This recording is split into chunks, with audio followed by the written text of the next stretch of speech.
တိတ်ဆိတ်ချင်းဟာပညာပါပဲတဲ့ရန်တန်တိတ်ဆိတ်လို့တော့မရပါဘူးဒေါရမရှိဘူးလို့တော့ပဲဟုတ်ပါမလဲရှိတာပေါ့ဒါပေမဲ့လည်းအဲ့ဒီရဲ့ဒေါရကိုထုတ်မပြတာကပညာပဲမခံစားရဘူးတော့ပဲဟုတ်ပါမလဲ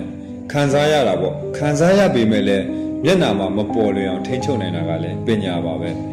ဝမ်းမနေတတ်တာတော့ဘယ်ဟုတ်ပါမလဲဝမ်းနေတတ်တာပေါ့ဝမ်းနေပေမဲ့လည်းလူတကာကိုလှက်ပြပြီးပြောပြမနေတော့တာလည်းပညာပါပဲ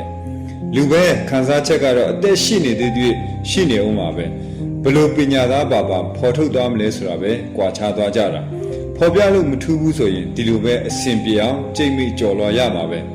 ဒေါရရှိတိုင်းထုတ်ပြရင်ကိုပဲဒေါရကြီးတယ်ဆိုတဲ့နာမည်ရသွားမယ်ဘာကြောင့်ဒေါရကြီးရတာလဲဘာကြောင့်ဒေါရထွက်ရတာလဲဆိုတာတော့သိကြမှာမဟုတ်ပါဘူးခံစားချက်တိုင်းထုတ်ပြနေရင်ကိုအားနေချက်လူသိတာပဲအဖတ်တင်မယ်ကိုခံစားရတာသူတို့ကပြည်လည်နိုင်အောင်လုပ်ပေးနိုင်မှာမဟုတ်တာ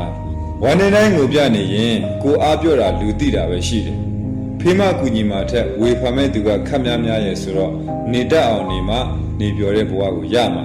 လူဖြစ်လာပေမဲ့လည်းဒီလူတွေနဲ့နေဖို့ဆိုတာကတော်တော်လေးအထာကျပြီးရင့်ကျက်နိုင်မှတော်ကကြမှာဒီလိုရင့်ကျက်အောင်နေနိုင်ဖို့ဆိုတာကလည်းတော်တော်လေးကိုခက်ပါတယ်တိတ်ဆိတ်နေနိုင်ဖို့ဆိုတာကတကယ်ပညာပါပဲလောကလည်းရင့်ကျက်ဖို့တည်ယူရပါဦးမယ်ဒီကြားထဲမှာတော့အသက်နိုင်ဆုံးတိတ်တိတ်လေးနေလိုက်ပါ